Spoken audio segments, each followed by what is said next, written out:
Good morning, everyone. How are you guys today? I'm so excited to be back with you. You know, I love doing this class with you, and I hope you guys are enjoying it too. This is day 7 of 10 steps to real food or 10 days to real food and a healthier you. It's day number 7. And yesterday I gave you a doozy. So today I'm going to kind of back off a little bit, make it super simple. But also what we're going to talk about today is going to help you with your challenge from yesterday. So if you'll remember, I've been saying all along through this entire class, you can have the very best digestion in the world. Best digestion in the world. But if you're not eating nutrient-dense food, you're going to be malnourished. The function of digestion is to take the food that we eat and break it down into molecules so small that they can be absorbed by the cells of our body. Okay, so think about that. That steak that you're eating, or that broccoli that you're eating, or the grains of rice that you're eating, or whatever it is that you're eating, the body's going to take that chunk of food and break it down into molecules that are so small that the cells can absorb them and use the nutrients. But if that food is nutrient deficient, you're going to still be malnourished. The body will do the best that it can with what you give it. But when you give it whole nutrient-dense food, it can take that food and break it down into all the good vitamins and minerals and enzymes that our body needs in order to thrive. Okay? And so that goes along with the pesticides that might be on it, or the herbicides, or how nutrient-dense the food is. If it's been cooked to death, the nutrients it's going to be void of nutrients. So this whole class has been about making sure that we switch from that standard American diet, that SAD diet, to a whole foods, nutrient-dense diet that can nourish our body and feed the cells. Okay? Now, yesterday's class was about sugars and the difference between a natural sugar, an unrefined sugar, and a refined sugar. And your challenge was to make that conversion, to get the majority of the sugar that then gets converted into glucose. So we talked about blood sugar regulation yesterday as well. But your challenge yesterday was to convert to natural sugars as much as possible, to have most of the glucose come from natural sugars and very little come from unrefined sugars, and none come from refined sugars, including high fructose corn syrup. Now, we talked about some of the dangers of high fructose corn syrup and its effect on memory and the brain, right? And so for some of you, I know that might be difficult because high fructose corn syrup is in pretty much everything. Everything has high fructose corn syrup, it looks like. If you look at the label, it's soy and high fructose corn syrup in almost everything that you buy that's packaged. So for some of you, it may be a challenge to give up the high fructose corn syrup and the refined white sugars, especially if you drink a lot of soda pop. Soda pop is a big culprit. And it's not just because of the high fructose corn syrup, and we'll talk a little bit about that today. There are other things in soda pop that make it really unhealthy. But one of the main things is that high fructose corn syrup. And so for some of you, it may be difficult to comply with the challenge, or to accept the challenge. I don't want to use the word comply, but for you to accept the challenge because you might be a soda pop drinker, okay? And statistically, the average American, get this, oh my gosh, this is so shocking to me. The average American consumes about a gallon of soda a week. A gallon of soda a week, which is completely void of nutrients, right? Now, I don't know about you, but I don't consume a gallon. In fact, I don't even think I consume a cup of soda a week. Maybe not even a cup of soda a month. So if I'm not drinking that gallon, since a gallon of soda a week is the average, that means somebody else is drinking 2 gallons of soda a week. That's scary because of the, and we'll talk about why and the effects of soda on the body in a little bit later. But today's class is going to be, sorry, get my neckline straight here. Have to make sure I look good for you guys, right? So today's topic, we're going to be talking about something that's going to make it simple for you to give up some of the soda, hopefully all of the soda, but also make the body really healthy. Okay, we're going to be talking about water. And water is the most common nutritional deficiency in America. Okay, people just aren't getting enough water. They're drinking too many other things, too many other diuretics, right? And water is really the most important nutrient in the body. We can go about 8 weeks without food, but we can only go days without water. So making sure that we're properly hydrated is really important. Water makes up about 55 to 60% of our total body mass. So in an average adult, that's about 10 to 13 gallons of water is what our body is, okay? And most of the volume of the cells is actually, and body fluids is actually water. So most of what makes up our cell and our body fluids is composed of water. Water plays some really important roles in our body. It serves a lot of important function. It improves oxygen delivery to the cells. Okay, so as we become dehydrated, our body is less able to get oxygen to the cells. Okay, so you'll notice that when people start to get dehydrated, they might breathe heavier so that they can get more oxygen, right? Water transports nutrients throughout the whole body, so to all the cells. So, we've talked about the importance of a nutrient-dense diet. Well, if we don't have sufficient hydration, all those wonderful nutrients aren't getting to the cells to nourish them. Okay, obviously it hydrates the cells, and every function of the body really is a process of hydrolysis. So we need water for every body function in order to happen. Okay, but water also moistens the oxygen so that it's not so hard on our lungs. I mean, our lungs, we need to have some moisture. You'll notice that's one of the reasons why you want to breathe through your nose, so that it actually has a chance to moisturize the oxygen before it goes into the lungs. Okay. But water also cushions your bones and your joints. So you've got that, what is that called? I can't even think, I was just thinking about it this morning, but you have that cushion between the joints, and there aren't many blood vessels that go to that. And so it takes a long time for that to become dehydrated, but then it can take months for it to become rehydrated. So if you're not drinking enough water and you're having joint pain, that might be why. Just getting sufficient hydration can make your joints the joint pain lessen. Yeah, lessen. Okay.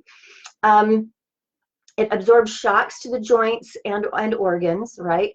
It helps regulate body temperature. We know, obviously, when we sweat, water's involved in that, okay? And so it helps regulate our body temperature, but also the core body temperature.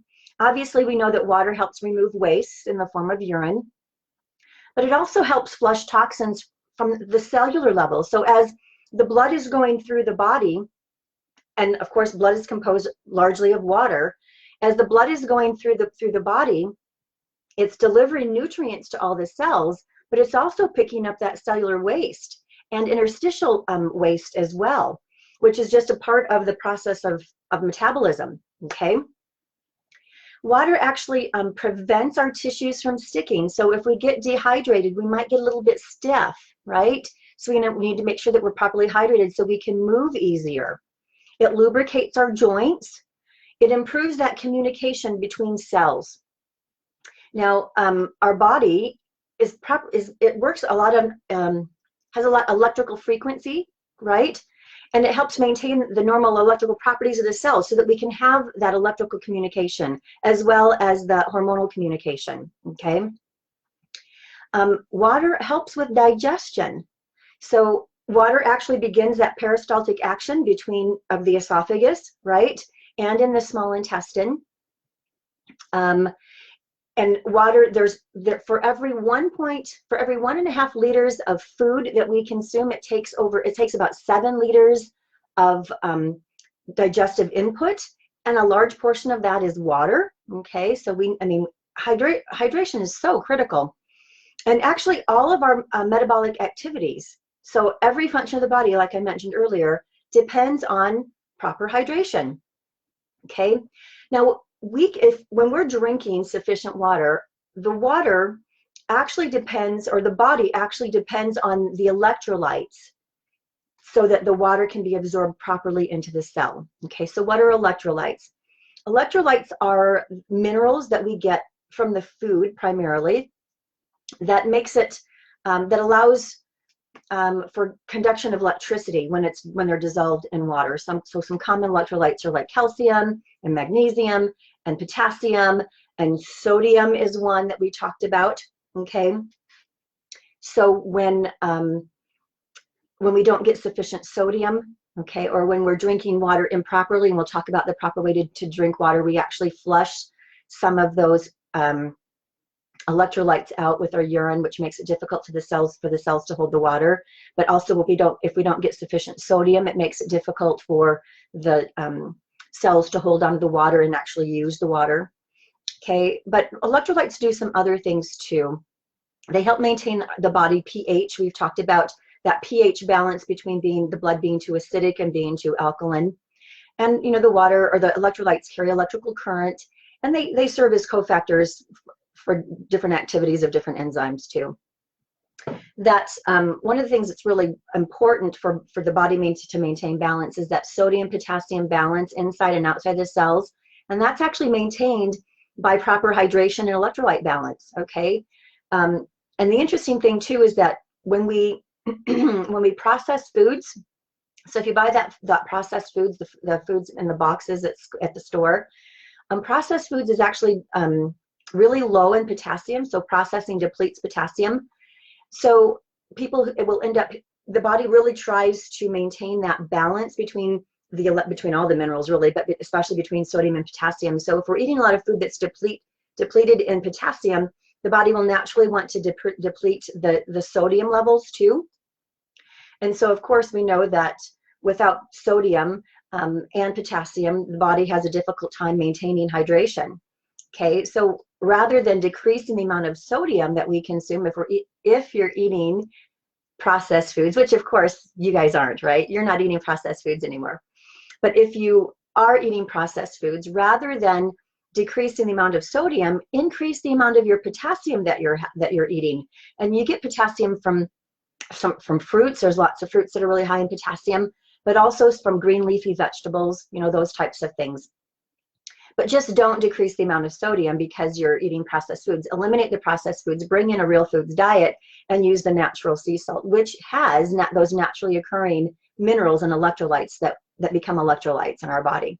Okay, so I mentioned that water is the most common nutritional deficiency in America. So what is it that we're drinking if we're not drinking water? Well, we are drinking some water. We get about 4.5 8-ounce servings on average. On average, we are drinking some water. But a lot of people are drinking about 2 cups of coffee a day, or possibly any more. Coffee is very dehydrating. We're drinking about 1.5 servings of those juices, especially those box juices can be very diuretic, which is dehydrating. We have about 1 cup of milk. We might drink about 1.5 cups of or 2 cups of soda, either caffeinated or decaffeinated soda. We might have almost 2 cups of soda a day is the average. We might be having some tea, about 1 cup of tea a day. Some people have, on average, they have half a beer or 1/2 cup of beer and maybe 1/2 cup of some other alcoholic beverages, okay?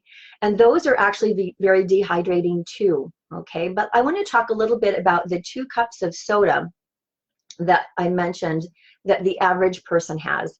Now that's 16 ounces. Now, For some people, that might even be higher because most of them supersize me, right? And so they've got that 32-ounce jug of soda that they're drinking typically with meals, right? At least one a day. And I want to talk a little bit about that.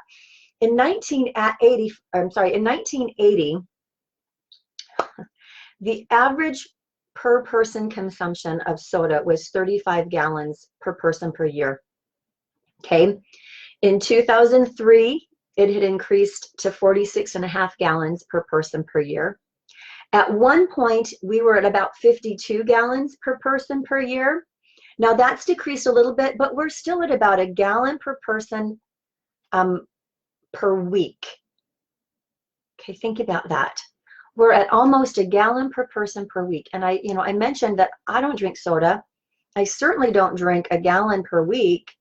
And so that means somebody else is drinking over a gallon of soda a week. So why is that critical? Why is that so bad for our health? Well, first of all, soda inhibits the production of hydrochloric acid, which aids in the digestion, which aids in digestion, but it's produced in the stomach. And hydrochloric acid mixes with pepsin to get pepsinogen, which is what breaks down proteins. Okay, and proteins we haven't talked about proteins yet, have we?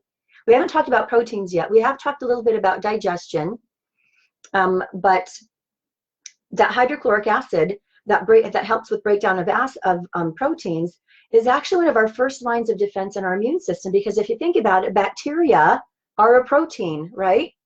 And so when our body can't produce sufficient hydrochloric acid, it's actually weakening our immune system, okay?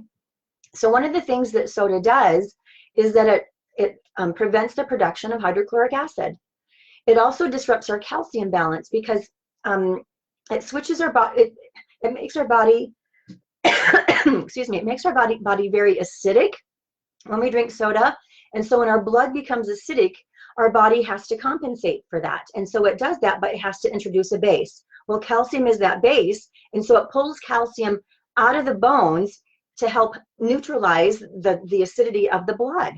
Okay, so when we're drinking soda, we're actually damaging our bone health. It also interferes with our body's ability to absorb the calcium, to reabsorb calcium when we're switching back from that alkaline state into a neutral state, okay? Or from the acidic acid state into the alkaline state. There's a compound, I think it's phosphoric acid in soda pop that switches our body from a parasympathetic state, which is that rest and digest, to a sympathetic state, which is that fight or flight.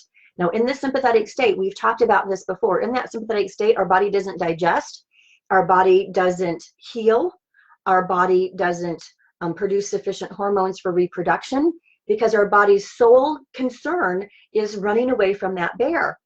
And because of the phosphoric acid in soda pop, our body is going to be in a sympathetic state. Now think about it. Most of the time when you order a soda pop, you're ordering it with your meal. And I look at that and I just get sick because, first of all, your meal's not very healthy to begin with, let's face it. But at that, if you're getting a soda pop, typically you're at the McDonald's or you're at the fast food place and you're getting your burger and fries that are deep fried and stuff or whatever it is. But even if you were having this wonderful nutrient-dense meal and you sit down with a glass of soda pop, your body's not going to be able to digest it. Your body's not going to be able to absorb those wonderful nutrients because it's in that parasympathetic fight or flight state it's in the sympathetic fight or flight state rather than in that parasympathetic rest and digest state. And I mentioned before that soda pop has absolutely no nutritional value. There's no nutrients in soda pop. And so it just is so harmful to the body when we have soda pop. And it's a diuretic, which means for every 8 ounces of soda pop that we drink, our body eliminates 8, 9, 10, 11, 12 to 16 ounces of water. So for every 1 soda, just to get yourself back at base, you have to have a cup and a half. If you're every cup of soda, you need to have a cup and a half to 2 cups of water just to get you back to normal or back to the base, not even hydrated. That's not even going to hydrate you. That's just going to get you out of the dehydration that was caused by drinking the soda pop. So dehydration is actually a really serious problem in the United States. And how do you know if you're dehydrated? There are actually some signs, but just if the body's water content drops by just as little as 2%, you'll start to feel fatigued and you'll feel tired. And a drop of 10% of the body's water content causes problems with digestion and your cardiovascular health, your immune system, your musculoskeletal system. And I've talked about some of those problems just a little bit earlier, but I'm going to talk about some more in just a minute too. And if your body loses more than 10%, you can actually die, okay? So hydration is really, really an important thing to consider as part of your nutrient-dense diet. What are some other signs that you might be dehydrated? Well, early signs of dehydration, I mentioned fatigue, right? But anxiety is also a sign of an early sign of dehydration. Irritability, depression, if you have cravings or cramps, because your body's cramping up, right? Because of that imbalance between the electrolytes. Or headaches. Headaches might be a sign of dehydration, right? But the mature signs of dehydration could be heartburn, joint pain or back pain. Your headaches might go from being just a regular headache to being a migraine. Fibromyalgia is actually a sign of advanced dehydration, constipation, and other digestive problems. So many times, some of the ailments that are considered common today could actually be eliminated just by proper hydration. And if not completely eliminated, certainly supported and reduced, okay? Now, the interesting thing is that if you're not properly hydrated, your body will actually hold on to the water it has if it's not getting enough, because it thinks it needs to, because the body needs it for proper function, right? So that could be edema, could even be a sign that you're not properly hydrated. So how much water should you be drinking to maintain proper hydration for the body? Well, there's a lot of controversy in that, but in general, okay, a good guideline is half your body weight in ounces, okay? Half your body weight in ounces. What does that look like? So let's say I weighed 140. I don't, but let's say I did. Let's say I weighed 140. I would want to drink, so half of 140 is 70. I would want to drink 70 ounces of water a day. Now, for some people, you might be thinking, how in the world do I do that? How do I get 70 ounces? Well, one of the things I tell my clients is you can do this a couple of different ways. You can get one container that holds 70 ounces, okay? Or you can get a container that holds 35 ounces, right? Fill that container up in the morning. By 3 o'clock in the afternoon, it should be empty. Fill it up again by 9 o'clock at night. It should be empty again. You want to keep your container with you because it's important that you sip your water throughout the day. You don't want to chug it because the body regulates the amount of water in the bloodstream, right? And so if you chug a whole bunch of water, the body recognizes, oh, there's too much water, we need to eliminate it, or at least eliminate some, right? And so your body eliminates some of the water, and when it eliminates it, it also eliminates electrolytes. There's also electrolytes in the urine. Remember, electrolytes are what help the body's cells hold on to the water and use it. Okay, so you could actually be chugging 2 gallons of water a day and still be dehydrated because your body doesn't have those electrolytes to hold on to the water. So it's just flushing it right out. So drink half your weight in ounces a day, but sip it throughout the day. And if you feel like you're using the bathroom too much, maybe add a pinch of that sea salt, that unrefined sea salt that we talked about last week, to help your body have the proper electrolytes so that it can utilize the water. So make sure you're getting sufficient water. Containers, let's talk about containers too. You'll want to use ideally a glass container or a stainless steel container. Those plastic containers have, the PBA plastic containers really have, they really disrupt the female hormonal system. So ideally you want, either a glass container or a stainless steel container. And you can get those at the grocery store. You can get them on Amazon. I've seen them over at the Home Goods or TJ Maxx as well. But also, if you're drinking sufficient water, you want to make sure that you stay hydrated by avoiding diuretic beverages. Remember, I talked about that for every 8 ounces of diuretic beverages, your body flushes out, for every 1 cup, your body flushes out 1.5 cups to 2 cups of water. So avoid those diuretics, because then you're just going to need to drink more. So avoid drinking coffee. Avoid drinking caffeinated tea. Peppermint tea can also be diuretic in larger amounts. So even peppermint tea you want to kind of do in moderation. Avoid the soda pop. Avoid alcohol, okay, because it's a diuretic, and for every 8 ounces of alcohol, you're going to be eliminating 12 to 16 ounces of water from your body.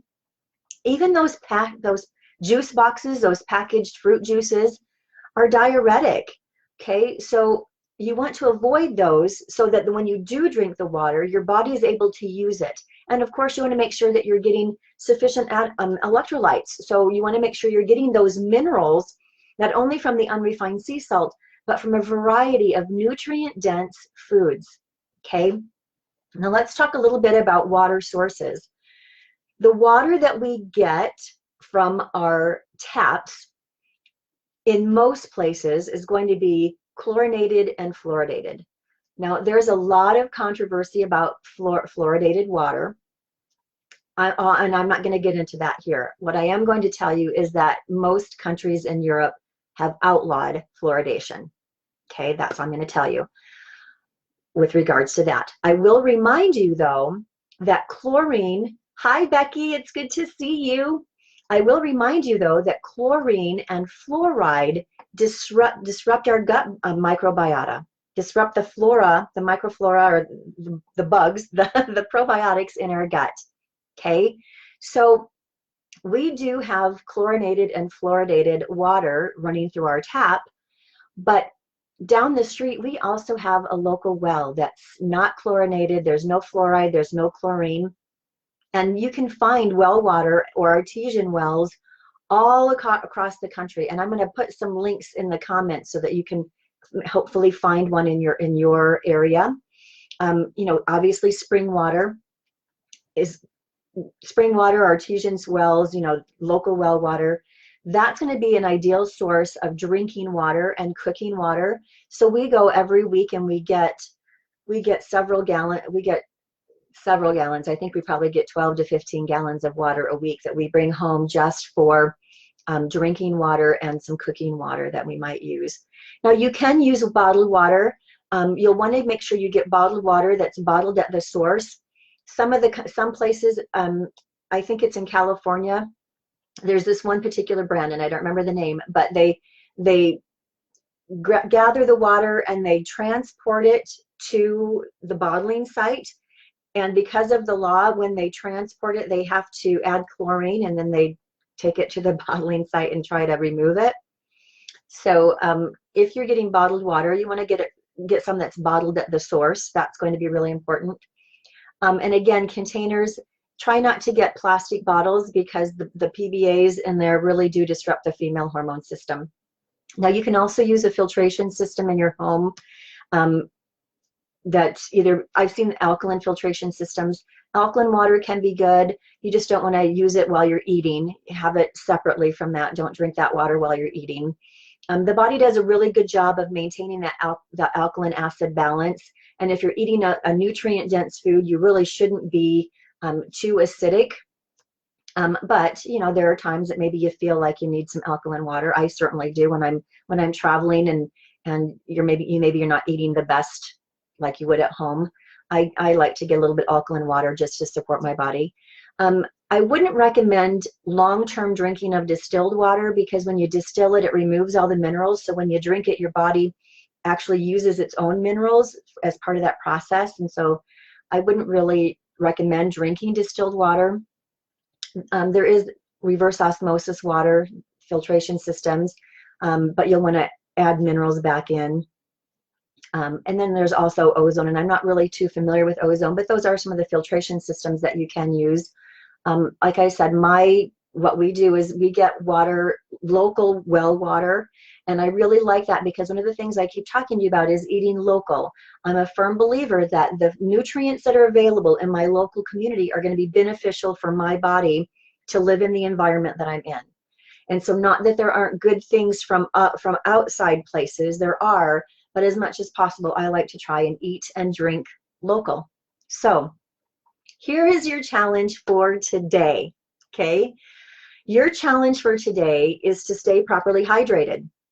It's to eliminate, and I'm going to reverse that. It's to stay so properly hydrated that you don't even have a desire to have soda pop. If soda pop is a challenge for you, staying properly hydrated can help eliminate that desire, because one of the reasons you're drinking is because your body says it's thirsty, and so you grab, hopefully you're grabbing water, but you might be grabbing soda pop, which actually makes you more dehydrated, okay? So your challenge for today is to drink half your weight in ounces of water per day for the next week, okay? And ideally forever, but we'll start with this week. So if I weigh 140 pounds, that means I'm drinking 70 ounces of water a day. Now, maybe the flavor isn't really, if you're used to drinking juices and other stuff and coffee and teas and soda pop, maybe the flavor is something that you find lacking. Add some lemon. Lemon helps, becomes alkaline in the body, so it becomes part of that alkaline water, right? But it also helps with the function of the liver, so that's really good. You can add other fruits and vegetables or herbs to your water to help with the flavor. I'm going to put some flavored water recipes in the comments below too. But your challenge for today is to stay properly hydrated, get half your weight in ounces of water a day, maybe add some lemon or something, and to eliminate the soda that you're drinking. If you're one of those people that's drinking a gallon of soda a week or more, which is the average, a gallon of soda a week is the average in the United States. That makes me sad. But if you're caught in that trap, okay, because especially, you know, soda can be addicting. I realize that caffeine can be addicting. And when you start to eliminate the addictive substance, there can be some you might not feel so good, right? And water can help with those. So staying adequately hydrated as you're trying to get rid of those toxins can really help with some of the detox symptoms that you might experience by eliminating the soda pop. So your challenge for this week is to stay adequately hydrated. Half your body weight in ounces a day. Maybe throw in some lemon to support the liver as it's detoxing all the chemicals that might be in the body from the foods that maybe weren't the greatest that you might be consuming. And the challenge is to eliminate soda. So I know you can do it. I'm going to put some sources for you in the comments. If you have any questions, please put them in the comments below. If you're loving this series, give me some love. Let me know that you're liking the information I'm sharing with you, or that you're loving. Thanks, Becky, for the love. That you're loving the things that you're learning from these 10 days to real food. And I will see you tomorrow. What's tomorrow? Tomorrow's Wednesday. So Wednesday's class is not going to be at 10 o'clock. I get to babysit the little cute boy across the street. And so it'll probably be closer to, I think I'm watching him until 11:30. So let's just say noon. I'll be on at noon tomorrow for day 8 of 10 days to real food and a healthier you. And I hope to see you then. And if you have comments, put them in the comment, or questions, put them in the comments, and I'll get to them. And thank you so much for watching. Love you guys, and I'll see you tomorrow. Bye-bye.